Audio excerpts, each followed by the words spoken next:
Tim, welcome to our channel and thanks for logging on. Today we're discussing the FP Journe Tourbillon Souverain, 40mm in platinum. You can see and you can purchase this exquisite deadbeat seconds tourbillon on our website. Subscribe to this YouTube channel if you enjoy these videos, and please click on the card in the upper right hand corner of the screen at any time during this video to see our full sales listing for this watch, with accessories included in the sale, high resolution images for your desktop, and naturally complete pricing details for this tourbillon Souverain. Now the watch is extraordinary in every respect. Part of the post-2004 world of FP Journe Tourbillon, the model you see here incorporates everything he learned from his first go-around, 1999 to 2003, with a few new aesthetic and mechanical refinements. Now the watch features a platinum case, 40mm across, not inclusive of the crown. It's remarkably slim considering what's contained within the movement, only 10mm thick. The watch also features a generously domed bezel that easily slips underneath a tight dress sleeve or cuff. From lug to lug, a very manageable 48mm, though my wrist is 16 centimeters in circumference. You can see that you can wear it on a smaller wrist. I would say it could be worn on a wrist as small as 15 centimeters, maybe even 14.5 centimeters in circumference. A big reason for that is though it is 48mm lug to lug, the lugs turn down very sharply and arc around the curvature of the wrist. So even if you're borderline for wearing this 40mm watch, the lugs drape around your wrist rather than flare awkwardly outward. It works with you, it meets you halfway. The strap features curved spring bars that naturally and nicely hug the flanks of the case, creating a very integrated aesthetic. You don't have a sense of real separation of case and lug and strap. It all blends together beautifully. The watch is a wonderful small rectangular scale, dark black alligator leather, monotone stitch, folded edges, on the underside, calfskin, very supple against the skin, with a platinum clasp, FP Journe branded to match the case.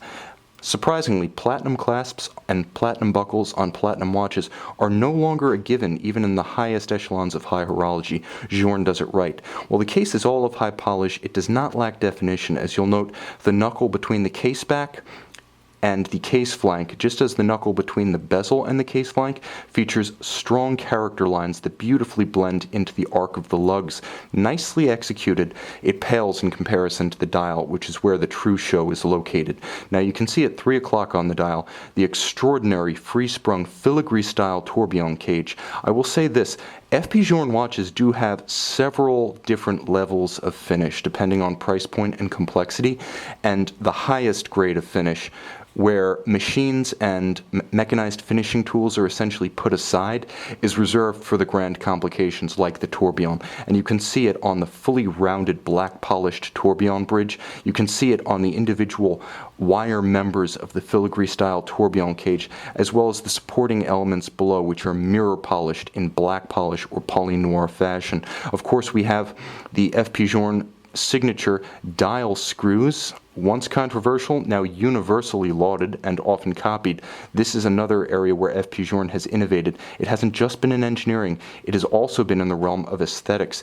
Now you'll note there is a deadbeat seconds at 6 o'clock, and the deadbeat seconds system is interesting because as the power reserve, you can see it's a linear scale at 12 o'clock, runs down, the deadbeat seconds starts to shift from the deadbeat that you see here to a conventional constant seconds sweep at 3 Hertz. And the reason for that is because the huge amount of energy required via the remontoir system to jump the seconds indication at 1 second intervals, the huge amount of power that's required simply can't be continuously provided as the watch runs down, so it automatically switches to a conventional constant second to prevent the loss of time in the lower, roughly 1/3 of the power reserve of the watch.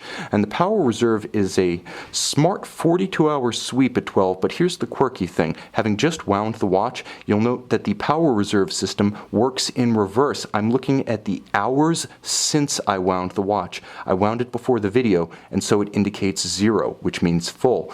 There's a white gold bezel that encircles all of the dials and subdials, and it's beautifully polished. There's a hand guilloche on the hours and minutes subdial at 3 o'clock. The entire composition is beautiful, nuanced, and is guaranteed to keep you looking with the loop. Now on the case back, You can see the remainder of the Journe 18 karat rose gold, manufacture movement 1403, manual wind 26 joules. Journe boasts that it meets chronometer standards. He doesn't submit to the COSC. He rather flouts the Swiss convention that to put chronomet or chronometer on a movement is to submit to the COSC. He says, nope, that's okay. This is a chronometer standard watch. You can take my word for it or you can walk. Honestly, I'll take his word for it. Now, it's beautifully made, as you can see, with gorgeous linear Côte de Genève. There's beautiful grain dressage on the ratchet and crown wheels, and then there's black polish on the underside of the tourbillon bridge, as well as the cock for the remontoir system. It does have a constant force system feeding the escapement, so you have several things going on here. You have the remontoir constant force system, you have the deadbeat seconds arrangement, and then you have the 3 Hz filigree style free-sprung Breguet overcoil tourbillon. Again, this watch is horologically and artistically rich. You can make it part of your wrist on our website.